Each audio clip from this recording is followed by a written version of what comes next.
I'm Dr. Eric Dutson. I'm the Chief of Minimally Invasive and Bariatric Surgery at UCLA, and I'm the Surgical Director for the Center for Obesity and Metabolic Health at UCLA, which is abbreviated COMET.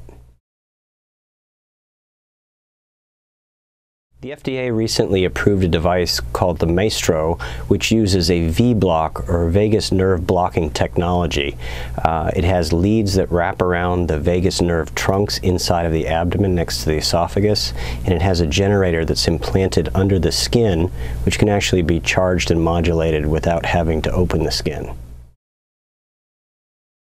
A study published by a group of researchers ranging over 10 different hospitals in the United States and Australia were recently able to demonstrate in a very rigorously controlled trial a significant difference in weight loss between participants who underwent a sham surgery and a sham implant placement versus the Maestro Vblock system. One of the very interesting things about this study is that it actually incorporated a sham surgery for comparison to try to control all of the potentially confounding factors associated with undergoing an operation. In medicine trials, they use something called a placebo, which is like a sugar pill. There's no actual medicine in it, but in order to compare the results of medicine, sometimes we use placebo. In this case, a sham surgery was performed, which emulated identically from an external perspective all of the maneuvers that were used to accomplish implantation of the Maestro device. Interestingly enough, the difference that was noted between the experimental group, which is the one with active vagus nerve stimulation, and the sham group was what we might consider to be small, only about 8.5% difference in terms of weight loss at 1 year. The FDA had asked for a difference of at least 10% prior to moving forward with approval on this device. But one of the confounding problems was that the sham surgery group actually lost much more weight than was anticipated by the investigators or could be reasonably anticipated by any historical review of the literature. Sham surgical experiments are actually fairly rare, but this group did employ one that was well controlled. So the interesting thing that we find in the weight loss for this device, despite it being a surgical procedure, the overall weight loss was only about 9%, which if you were to consider a 200-pound man, this is about a 20-pound weight loss. When you look at it in those terms, actually the physiological benefits of that much weight loss are significant in patients who have what we call comorbidities, things like dyslipidemia or high cholesterol, diabetes, sleep apnea. As little as 5% total body weight can eradicate drastic physiologic changes, even reverse things like hepatosteatosis, which is fatty liver disease.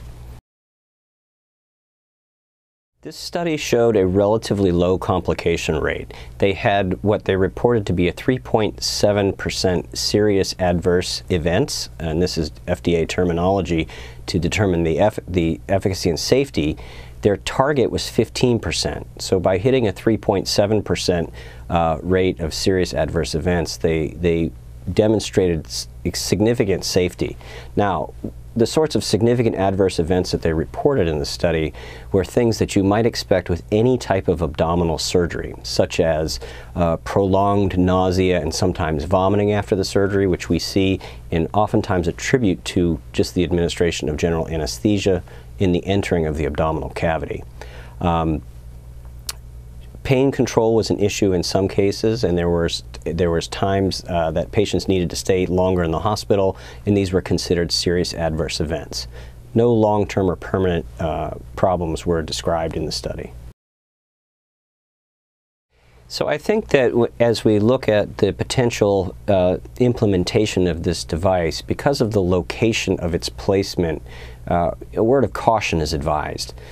First of all, the dissection around the esophageal hiatus and the identification and isolation of the vagus nerves is not a simple task. This is something that requires a significantly experienced and skilled surgeon to locate these areas, and additionally to wrap the leads around the nerves themselves without injuring them, and then subsequently suture them to the esophagus so they don't move.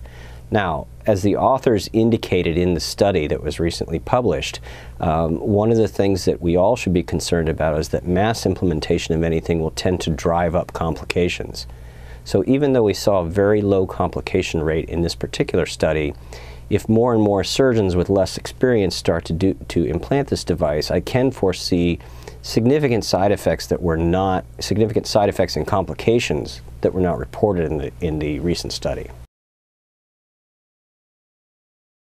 So I was recently at an advanced bariatric surgery course where I was helping to serve as an instructor and professor there in France, and there was a great deal of enthusiasm for this device, and the initial data was presented as part of the didactic portion of this conference, and it was fairly encouraging. It's important to note that prior to the most recent study, the RECHARGE trial, there was several years' worth of work done on this device to try to demonstrate efficacy in other ways. For example, the same group has previous publications indicating an improvement in hypertension and diabetes in obese patients with the same application. So in that study, their endpoints were different.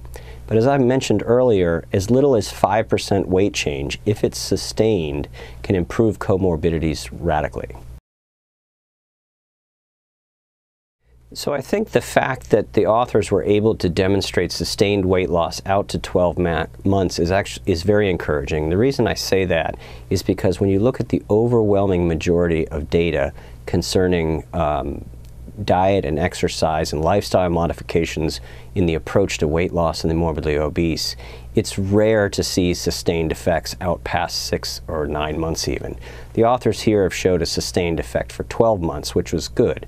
And although it's not a massive amount of weight loss and it's not comparable to the other types of surgical interventions such as gastric bypass or sleeve gastrectomy, the fact that they were able to maintain 8 to 9% weight loss out to 12 months is encouraging. But the pivotal issue here is, can it be sustained beyond 1 year? This is short-term outcomes, and when we're trying to consider whether or not it's worth it to undergo the risk of surgery, we really need to ask ourselves a question about sustainability.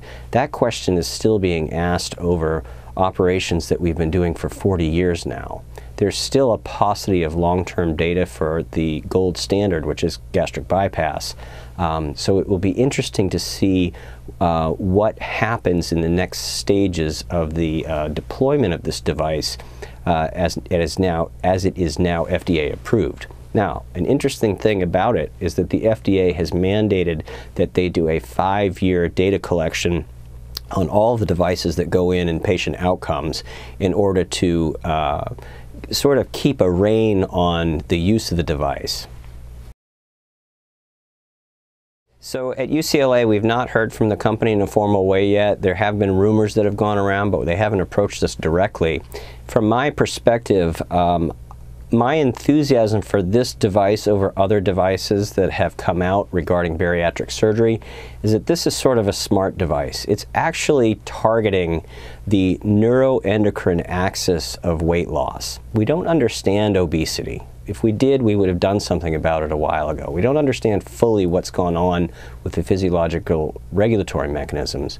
The surgical approach has always been felt to be sort of a mechanical solution to the amount of food that people eat, but that's not really the problem.